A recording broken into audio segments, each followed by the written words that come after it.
नमस्कार मंडळी, मी तुमचा लाडका मित्र वरद विजय चव्हाण आणि मी तुम्हा सर्वांचं माझ्या युट्यूब चॅनलमध्ये स्वागत करत आहे. मंडळी, काल 12 जानेवारी 2024ला तसं बघायला गेलं तर 2 तमिळ सिनेमे, 2 तेलुगू सिनेमे रिलीज झाले होते.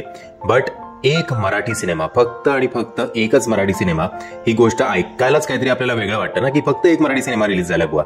बट मराठी सिनेमाचं, मराठी इंडस्ट्रीमध्ये युनिटी नसल्यामुळे आपण आपल्याच राज्यात भिकारी ते भिकारीच राहणार.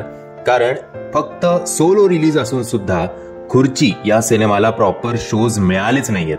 म्हणजे एरवी आपण म्हणतो की बाबा 2-3 सिनेमे एकाच दिवशी रिलीज करता, मग प्रत्येकाला शो टायमिंग्स मिळणार कसे आणि मग ऑडियन्सनी बघायचं तरी कसं. आता इकडे तर बाकीच्या राज्यातले जे कुठले सिनेमे आहेत त्यांनी इतकं आपल्याला डॉमिनेट करून ठेवलंय की आपल्याच राज्यात आपल्याच मराठी सिनेमाला सोलो रिलीज करून सुद्धा काहीही शो मिळालेले नाहीयेत. बरं, खुर्ची या सिनेमाचा ट्रेलर जेव्हा आला होता किंवा टीजर असेल किंवा फर्स्ट लुक असेल, काहीतरी प्रॉमिसिंग तरी वाटत होतं, काहीतरी वेगळं केलंय असं तरी वाटत होतं. पिक्चर आवडणं ना आवडणं हा पुढचा भाग, पण काहीतरी एक एक्स्ट्रा एफर्ट्स घेऊन आउट ऑफ द बॉक्स विचार करून एक मराठी सिनेमा बनवण्याचा प्रयत्न केलाय, ज्याच्यात हेलिकॉप्टर, उत्तम लोकेशन्स, राजकारणासारखा विषय असा आपल्यासमोर आणण्याचा प्रयत्न केलाय. बट जर तो लोकांपर्यंत पोहोचणारच नसेल तर मग उपयोग काय. असो, खुर्ची हा जो सिनेमा आहे ती एका उमेदवाराची गोष्ट आहे. एक असा उमेदवार जो इलेक्शन जिंकतो.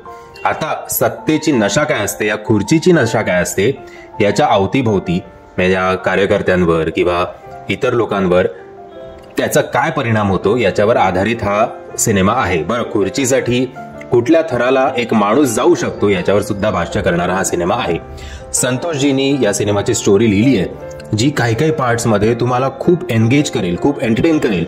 बट अनफॉर्च्युनेटली जसं नाण्याच्या 2 बाजू असतात तसं काही काही पार्ट्समध्ये तुम्हाला हा सिनेमा जरा बोर सुद्धा करेल.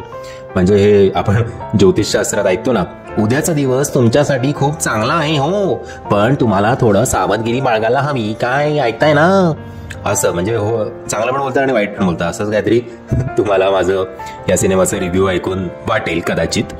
डायलॉग्स पण याचे बरे आहेत. या या जॉनरच्या सिनेमाला ज्या प्रकारचा ड्रामा क्रिएट व्हायला पाहिजे होता तो अनफॉर्च्युनेटली कुठेतरी मिसिंग आहे असं मला तरी वाटतं. या सिनेमामधल्या सगळ्यात जमेच्या बाजू म्हणजे लोकेशन्स, बॅकग्राऊंड म्युझिक सुद्धा बऱ्यापैकी जमलंय. म्युझिक थोडं अजून चांगलं पाहिजे होतं असं माझं मत आहे.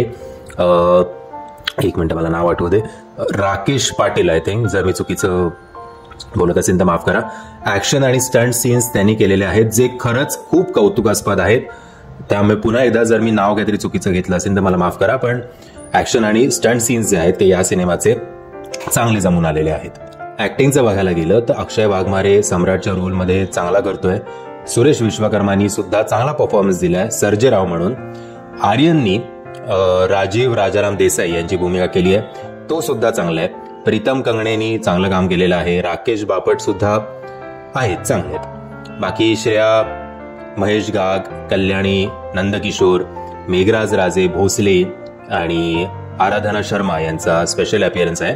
या सगळ्यांनी आपापल्या परीने चांगला सपोर्ट दिलाय. आता ओव्हरऑल फ्रँकली जेवढा टीजर आणि ट्रेलर बघून या सिनेमाचा मी एक्साइट झालो होतो, थोड्या फार मी असं माझ्या अपेक्षा मे बी जरा जास्तच उंचावल्या असतील म्हणून मला एकदम असा क्लासी नाही वाटला. बट नाही, चांगले एफर्ट्स आहेत असं म्हणायला काही हरकत नाही.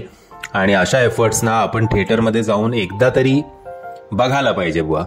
आता पुन्हा एकदा सांगतो, ते ज्योतिषशास्त्राप्रमाणे हा काही सिनेमा फार मला एकदम वाव फॅक्टर नाहीये, just looking like a wow किंवा just feeling like a wow असं फॅक्टर नाहीये हा सिनेमा बघितल्यानंतर. पण तरी काहीतरी असतं ना, बायकोवर पण आपलं कधी कधी होतं की पटत नाही पण शेवटी तीच हवीशी वाटते. तसंच या सिनेमाच्या बद्दल माझं मत झालंय की काहीतरी मिसिंग आहे. अरे नाही, पण हे चांगलं आहे असं मी थोडा मिक्स्ड रिॲक्शन्स घेऊन थिएटरमधनं बाहेर पडलो. आणि बरेच वेळा काय होतं ना, जेव्हा तुमचं थिएटर, ज्या तुम्ही सिनेमा बघायला जाता, थिएटर जर रिकामा असेल तर तुम्ही कितीही म्हणा, तुम्ही तो सिनेमा एन्जॉय करत नाही. इनफॅक्ट अशा वेळेला जर तुम्ही घरी बसून तोच सिनेमा बघितलात तर तुम्ही खूप वेगळा तुमचा पॉइंट ऑफ व्ह्यू होतो त्या सिनेमाच्या बाबत. बट थिएटरचा जो माहोल आहे ना, तो भरलेलाच असायला हवा. तिकडे प्रेक्षकांच्या टाळ्या असायलाच हव्या, हसणं असायला हवं, असं नाकातनं रडणं सुद्धा असायला हवं. तर ते थिएटरचा जो माहोल आहे तो एन्जॉय करतो आणि आपण तो सिनेमा एन्जॉय करतो. कुठेतरी मला हा प्रॉब्लेम नेहमी प्रत्येक मराठी सिनेमाच्या बाबतीत येतो की थिएटर रिकामं असतं आणि थिएटर रिकामं असल्यामुळे जरा ओपिनियन्स कुठे कुठे आपले गंडू शकतात, हे मी तुम्हाला कन्फेस करू इच्छितो. म्हणजे तरी सुद्धा मी प्रयत्न करतो प्रत्येक मराठी सिनेमांचा बॉक्स ऑफिस रिझल्ट किंवा मराठी सिनेमाचा टीजर आणि ट्रेलर किंवा मराठी सिनेमा प्रत्यक्षात कसा आहे तुमच्यापर्यंत पोहोचवण्याचा. हे आशा करतो तुम्हाला माझे हे प्रयत्न आवडत असतील. जर तुम्हाला माझे हे प्रयत्न आवडत असतील तर प्लीज या व्हिडिओला लाईक, शेअर आणि चॅनलला सबस्क्राईब करायला विसरू नका. जय हिंद, जय महाराष्ट्र.